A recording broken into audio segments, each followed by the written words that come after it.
Hey guys, this is NHS 6. Hello and welcome back to Let's Play Genealogy of the Holy War. So the last time that I recorded, which was quite some time ago, we wrapped up Chapter 1 for the most part, and now we're headed on to Chapter 2. This is where the game really starts to become more immersive and really shows its true colors, which the game itself is fantastic to begin with, but this is where the game really starts to kick things up a notch in terms of showing you what it's truly capable of and making you really feel like you're on a battlefield. So without wasting too much time, because there's a lot to do, I'm going to go ahead and start putting all the characters out. Now this is the part where I mentioned before that mounted characters and foot soldiers will essentially become, there's going to be a rift that's between the two of them in terms of usefulness. That's where this is. Unfortunately, as you'll soon see, the usefulness of your mounted characters is far superior to your unmounted characters because of the fact that a lot of the goals at this juncture of the game require you to be somewhere quickly, and having a movement of 8 and 9 is far better than 5 and 6. So it's kind of imperative that that understanding is developed early, and what better time to develop that than Chapter 2. I'm not really sure how important mounted units are later in the game, obviously, because I haven't pre-played this, like I said, but I can assume that it's pretty evenly kept across the entire game that mounted units will be considered superior. So, if you have Ethlin and Deidre talk, you can have something very special happen. So let's check it out.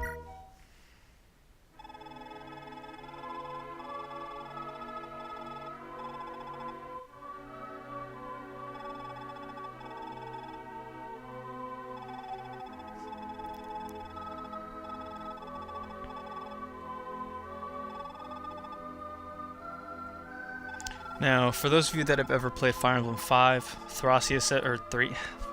See, I'm so bad with names, but Thracia 776, we'll call it that. Those of you that have played that, Fire Emblem 5, will know that that is the special weapon given to the Lord of that game. I'm not trying to ruin it for any of you who haven't played it, so I'm just going to forego really talking about it. Anyway, so what makes this chapter difficult is that sometime in one of these recordings, I'm sure, I've mentioned the fact that this game requires you to split your focus a lot. And this is a pretty good example of that dynamic coming into play. And I guess what makes it so hard with splitting your focus is that these maps are just so big that you don't really have the opportunity to, I don't know, focus on a certain area. Because I find myself, whenever I play this game at least, that I feel like my mind is a bit stretched whenever I'm trying to get my characters in order. So, and after this little on-screen cutscene, we'll head on over to Nodeon. There's something that I'd like to show off.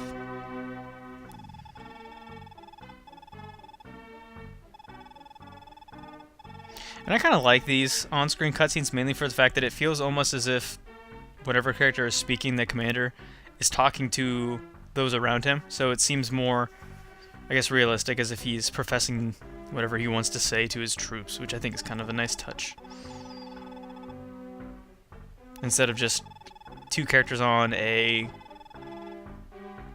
wallpaper in the background. But anyway, as you saw, Elliott mentioned the fact that Nodeon is essentially weakened because of Elchon being taken captive by Prince Chagall. And this here is Prince Philip. He is going to essentially hole up in Heirhein for the time being.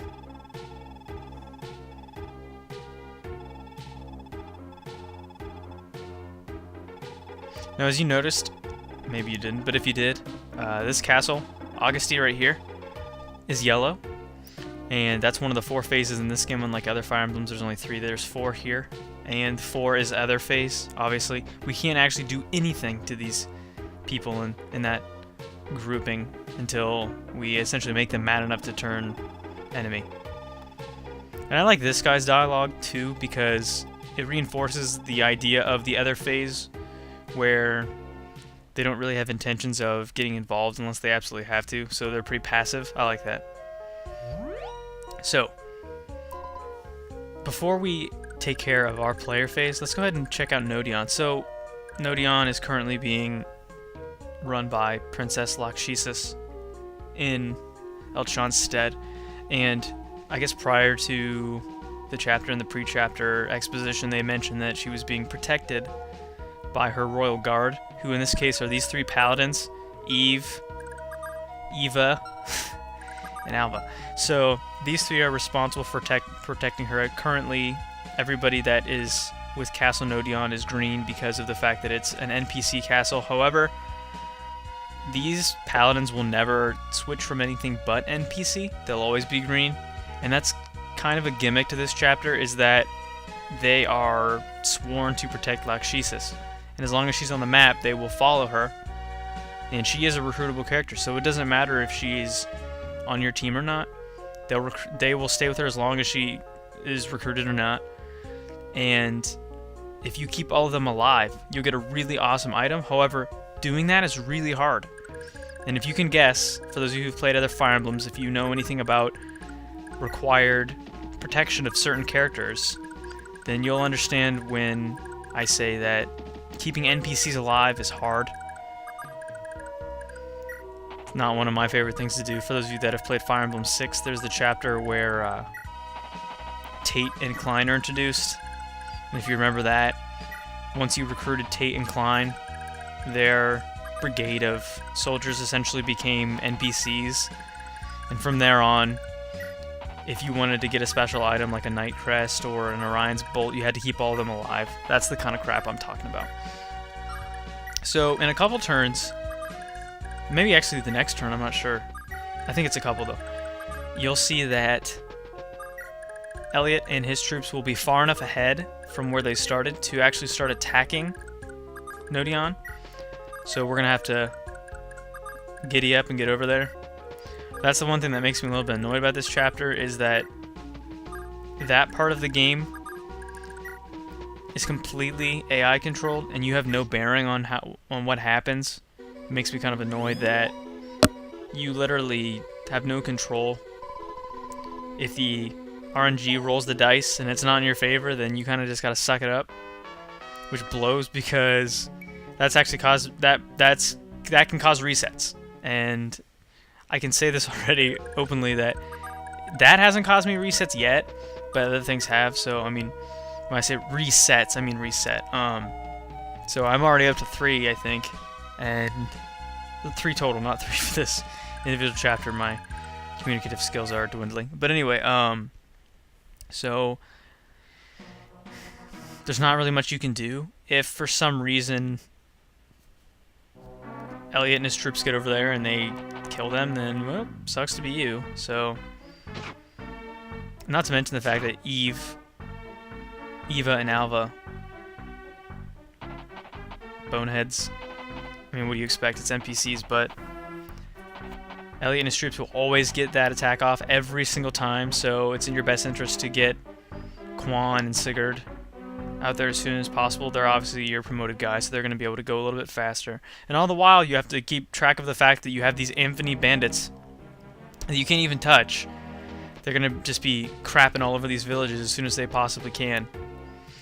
So, and that's completely beyond our control, because if you can see, we're in like the bottom 4th of the map, and they're in the, like, we're in quadrant 1, starting in the bottom right. They're in 3, so there's not really much that we can do at this point, at least.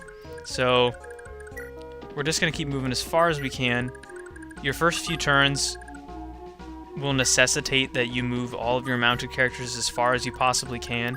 Now, something to keep in mind that's actually been my downfall before is that all of Elliott's troops for the most part, either carry swords or axes. So it's probably in your best interest to keep somebody like Finn out of the way. Especially because of the fact that I think, well, maybe it's lances and axes. Yeah, it's lances and axes, sorry.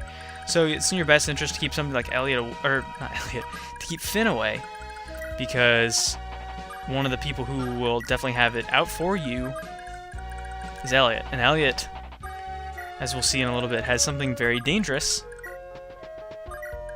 that will cause you a lot of trouble. It has caused me a lot of trouble, but it's also something awesome that you can eventually get if you kill him, so... And we will.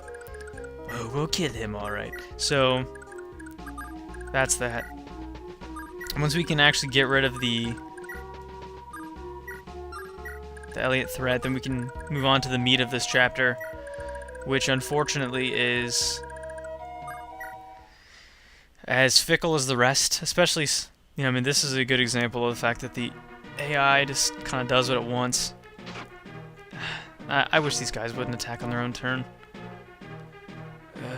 It's hard enough keeping these guys alive now than it will be later when they just kind of run full steam ahead into the enemy. A bunch of idiots. Like, look at that. It's already lost 21 HP. But nicely they start spreading the damage around. I'd much rather than do that than focus all of their energy on Eve.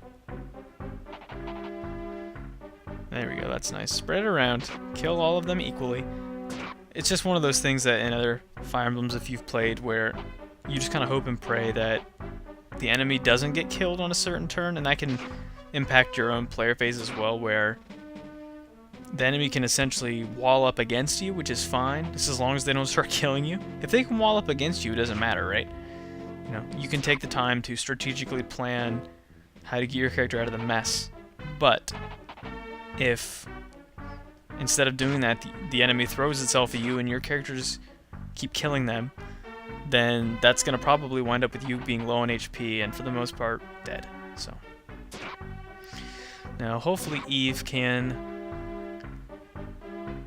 have a blockade. Perfect, just like I wanted. Actually, I don't think I've ever seen this formation of the enemy before, so like I said, it happens in a bunch of different ways. I don't think I've actually ever seen Eva take this much heat before. But thankfully the guys that have the axes are pathetic compared to the rest of them. The only other thing I dislike about this Fire Emblem having multiple phases is that watching all of them can be kind of annoying. This chapter isn't really that big of a deal because there's only 4 bandits, but there can be other chapters in the future that I've seen where it looks like all 4 of the phases are equally present on the map, so we'll deal with that when we come to it, but who knows. Now, I would say that at this point, because all of these guys are carrying swords, that your MO needs to be to go after the people with lances, common sense. And the person that you need to protect the most is probably Eve, because of the fact that Eve is under a little bit of heat right now. So that's probably what I'm going to do. I'd like to take out these lance users first. And actually, let's see. We'll go ahead and just use the iron bow. We'll conserve the killer bow. None of these guys have ranged weapons, which is nice. So right now, we're going to go ahead and do our best to begin wiping out all of Elliott's troops. Then once Elliott is dead, his troops are gone. Nodeon is seized by us. Oh, great, level up. Then we can move on to Heirhein and getting a hold of Philip. That's our next plan of action. Now I'm probably just going to have Noish and Alec use their lances here in terms of safety.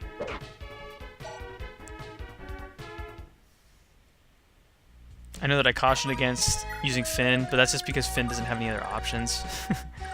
So, and as you can see, these Lance Knights are far more plentiful and closer to us than the Axe users, so we're just going to go ahead and save face and start with the lances and see what we can do with those. Hopefully that'll pay off. Not a bad level up, I suppose. Speed and defense are nice. Okay, there isn't anybody else over here that I'm willing to use.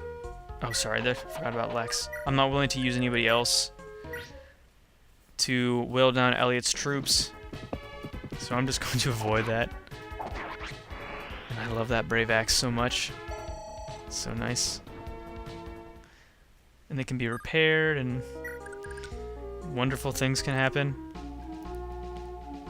Now I'm trying to think. The best way to do this.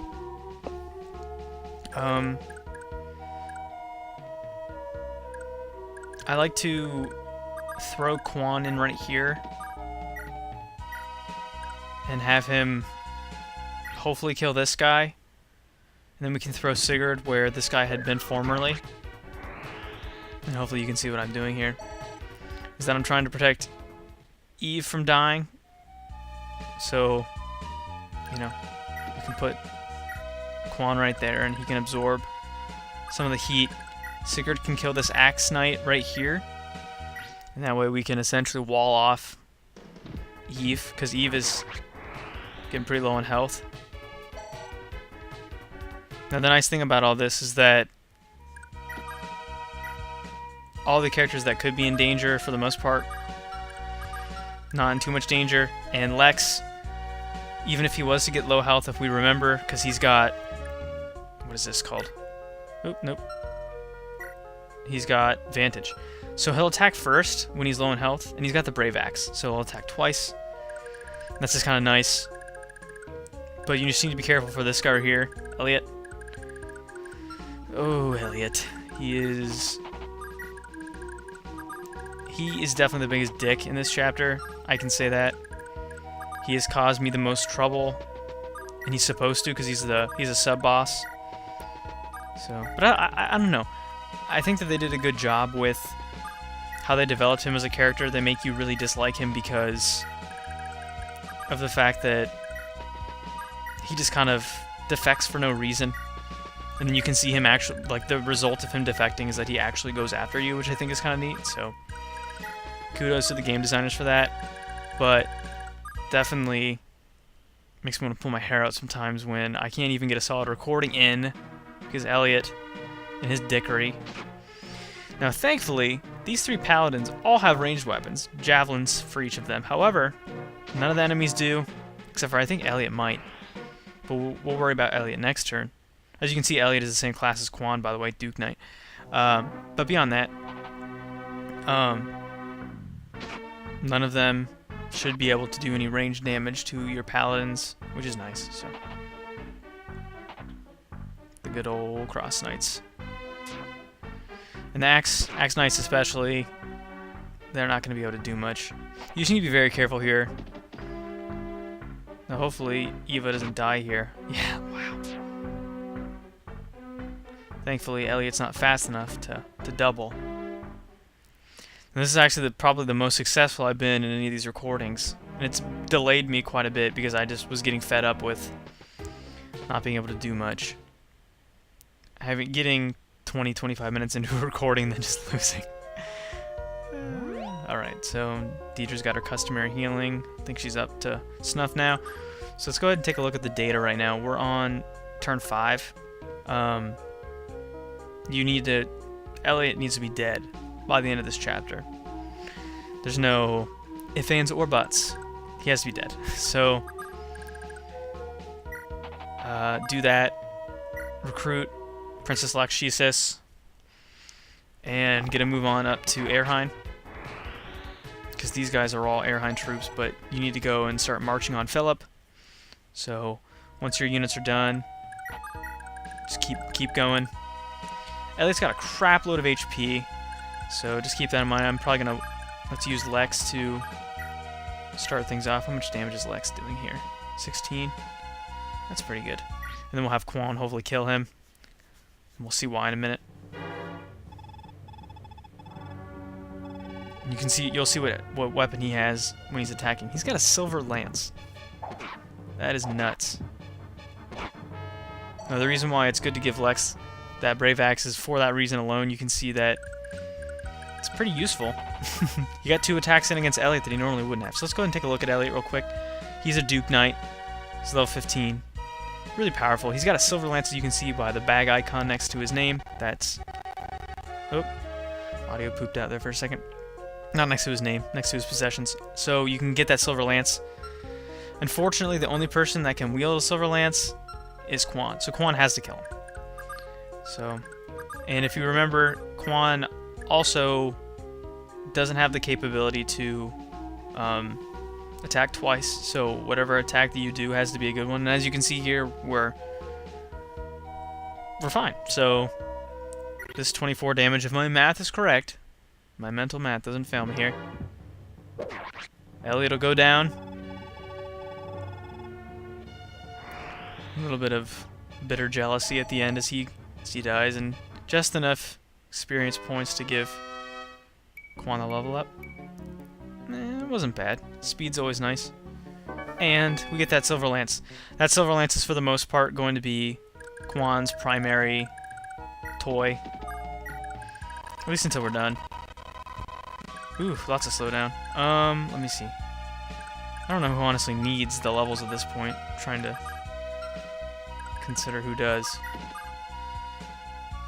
So, we'll do that conversation in a second. I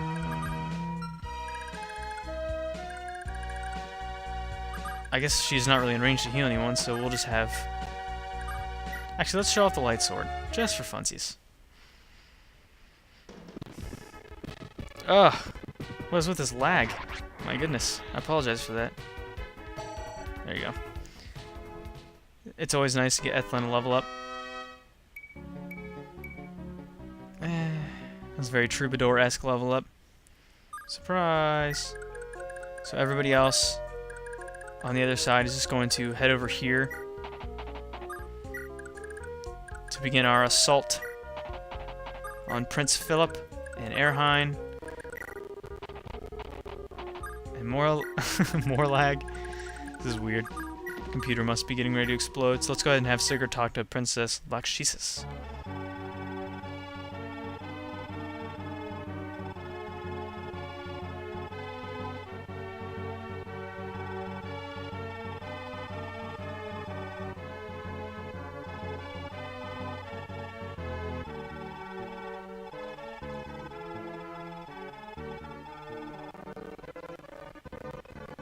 Ugh. Hopefully this isn't going to be a trend.